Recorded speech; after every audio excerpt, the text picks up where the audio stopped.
আল্লাহ আদম আলাইহিস সালামকে বলেছিলেন ওয়ালা তাকরাবা হাযিহিশ শাজারা, ও আদম তুমি গাছের কাছে যেও না। বেহেশতের মধ্যে যখন আদম এবং হাওয়া ছিলেন, আল্লাহ উভয়কে বলেছিলেন কোথায় না যাওয়ার জন্য? গাছে না যাওয়ার জন্য। যখন আদম আলাইহিস সালাম যখন গাছের ফল যখন ধরেছিলেন, খুব গুরুত্বপূর্ণ কথা, তখন সর্বপ্রথম আদম আলাইহিস সালাম, হাওয়া আলাইহিস সালাম তো নিয়েছেন, আদম আলাইহিস সালাম হাত দিয়ে ধরেছেন। কি করেছেন? হাত দিয়ে ধরেছেন এবং ফলটা মুখ দিয়ে খেয়েছেন। হাত দিয়ে ধরেছেন, মুখ দিয়ে খেয়েছেন এবং পা দিয়ে হেঁটে গিয়েছেন এবং মাথার উপর গাছের ছায়া পড়েছিল। এই জন্য আল্লাহ রাব্বুল আলামিন আদম আলাইহিস সালামের এটা ভুল বলা যাবে না, এটাকে বলতে হবে ইস্তাহাদি নিসিয়ান, অর্থাৎ এটাকে ভুল বললে নবীদের কোনো ভুল নাই, ভুল বললে গুনাহ হয়। যেন আমার আল্লাহ রাব্বুল আলামিন যেন আমার নবীর উম্মতের মধ্যে জাহান্নামে যাওয়ার জন্য কোনো যেন ভুল না পড়ে, আল্লাহ রাব্বুল আলামিন 4টা উযুর অঙ্গকে ফরজ করেছেন। জোরে বলেন না সুবহানাল্লাহ, জোরে বলেন না সুবহানাল্লাহ। আচ্ছা, আপনি উযু করবেন, উযু করবেন, এখন উযুর মধ্যে সর্বপ্রথম ফরজ কোনটি? 1 নম্বর ফরজ কোনটি? 1 নম্বর ফরজ তো 4টা, নম্বর 1 কোনটা? নম্বর 1 1 নম্বর ফরজ। আজিমুদ্দ উযুর ফরজ শুনেছেন? নম্বর 1 ফরজ কোনটা? 1 নম্বর ফরজ। জীবনভর উযু করে আসছেন, 1 নম্বর ফরজ। 1 নম্বর ফরজ হচ্ছে উযুর মধ্যে চেহারা দৌত করা। কি দৌত করা? চেহারা দৌত করা। কি দৌত করা? আচ্ছা, আপনি কি যখন উযু করতে যান সর্বপ্রথম কি চেহারা দৌন? কথা বলেন, সর্বপ্রথম কি চেহারা দৌত করেন আপনি যখন উযু করতে যান? না। সর্বপ্রথম কি আপনি কি চেহারা দৌত করেন? কথা বলবেন তো, চেহারা দৌত করেন? সর্বপ্রথম কি করেন?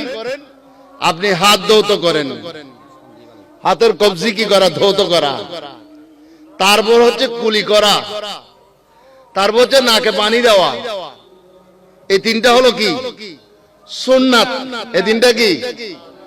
কিন্তু আল্লাহ কোরআনের মধ্যে ফরজের কথা বলেছেন আগে আগে মুখ, কোরআনের মধ্যে বলেছেন মুখের কথা, তারপর বলেছেন হাতের কথা, তারপর বলেছেন মাসার কথা, তারপর বলেছেন পায়ের কথা। কিন্তু আপনি কি করতেছেন? ফরজ আদায় না করে আপনি সর্বপ্রথম আদায় করতেছেন সুন্নত আদায় করতেছেন। জোরে বলেন না সুবহানাল্লাহ। কি আদায় করতেছেন? সুন্নত আদায় করতেছেন। প্রশ্ন, ফরজ আগে নাকি সুন্নত আগে? আচ্ছা, সুন্নত আগে কেন? এই 3টা সুন্নত কি ইসলাম কেন আগে করেছেন? তার জবাব কি? তার হিকমত কি? হয়তো আপনারা জানেন না। 1 নম্বর, আপনি একটা যখন পুকুরে উযু করতে যাবেন বা তালাবে কোন পুকুরে আপনি উযু করতে যাবেন, তখন আপনি আপনার হাতের কবজি বন্ধ দৌত করবেন। দৌত করলে আপনি বুঝতে পারবেন, চোখে দেখবেন এই আপনার সেটা পানিটার রং কি রকম, পানিটার রং কি রকম আপনি হাত দিলে বুঝতে পারবেন। পানির 3টা গুণ আছে, 3টা গুণ থেকে 2টা গুণ চলে গেলে পানি কিন্তু উযু হয় না। এজন্য আপনি সর্বপ্রথম বুঝতে পারলেন পানিটা কি রকম আছে। কুলি যখন করলেন তখন এটার আপনি এটা স্বাদ নাকি এটা বুঝতে পারলেন, স্বাদ আছে নাকি নাই।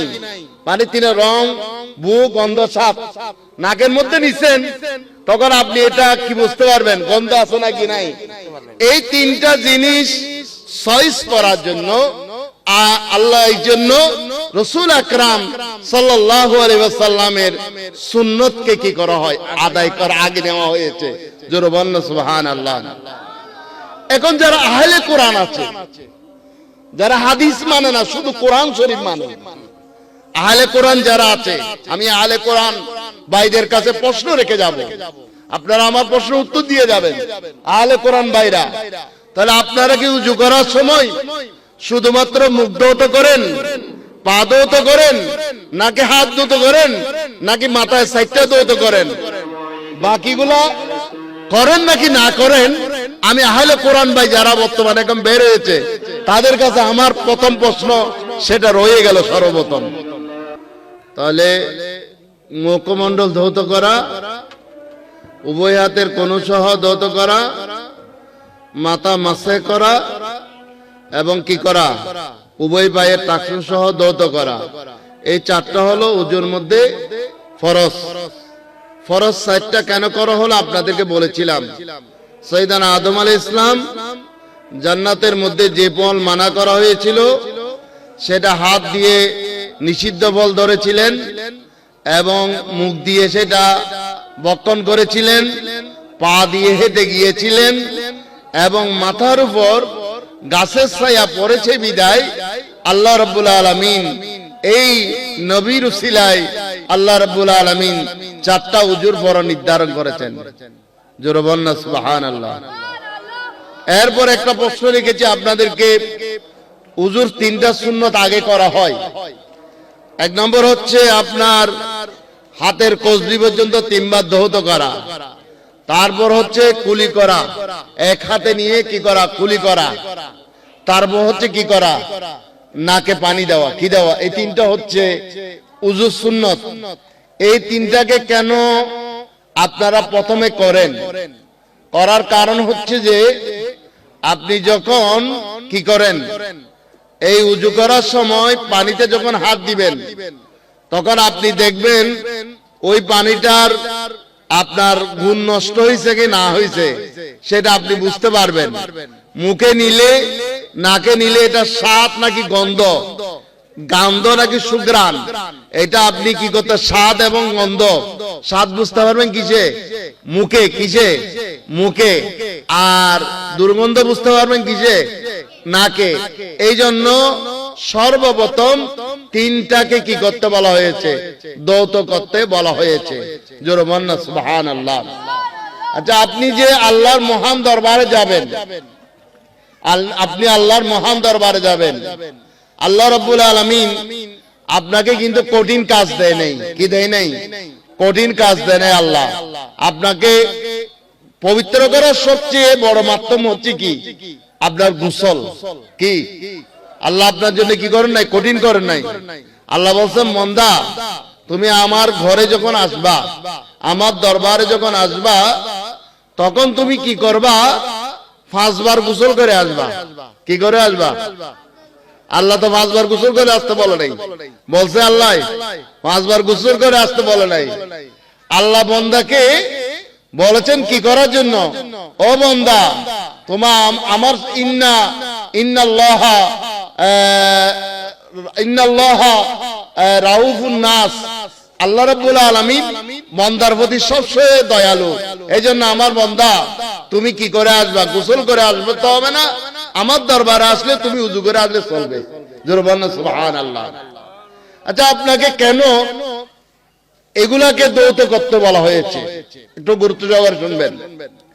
আপনি যখন বিলে যান বা ফ্যাক্টরিতে কাজে যান, বিভিন্ন কাজের মধ্যে আপনি যখন যান তখন আপনার অঙ্গগুলা খোলা থাকে, হাত, মুখ এবং পা। এই পা কি থাকে, খোলা থাকে, অঙ্গগুলা কি থাকে, খোলা থাকে। তো খোলা থাকার কারণে বিভিন্ন ধরনের জারাসিম, ব্যাকটেরিয়া, জীবাণু কোথায় লাগে, মুখের মধ্যে, হাতের মধ্যে, পায়ের মধ্যে কি করে, জীবাণুগুলা লাগে। এই জন্য ইসলাম, আল্লাহ বলেছেন আমার দরবারে যখন আসবা, যখন তুমি মুখ ধৌত করবা, হাত ধৌত করবা, পা ধৌত করবা, কুলি করবা, তখন তোমার যে সমস্ত ব্যাকটেরিয়া নাপাকি জিনিসগুলো আছে সেগুলো উজুর মাধ্যমে দূর হয়ে যায়। জোরে বলেন না সুবহানাল্লাহ, জোরে বলেন না সুবহানাল্লাহ। আচ্ছা, উজুর মধ্যে দুইটা জিনিস হচ্ছে একটু বুঝতে হবে। উজুর মধ্যে খুব গুরুত্বপূর্ণ জিনিস বুঝতে হবে, দুইটা এলমি জিনিস। এই যে চেহারা কি আছে, চেহারা আছে, চেহারার মধ্যে মুখের মধ্যে কি আছে দেখুন তো। মুখের মধ্যে নাক আছে, চোখ আছে, কান আছে, কি আছে, কান আছে, আর ব্রেন আছে, কি আছে, ব্রেন আছে। এই জন্য একটা কথা খেয়াল রাখবেন, নবীরা কিন্তু অন্ধ ছিলেন না বিভিন্ন কারণে।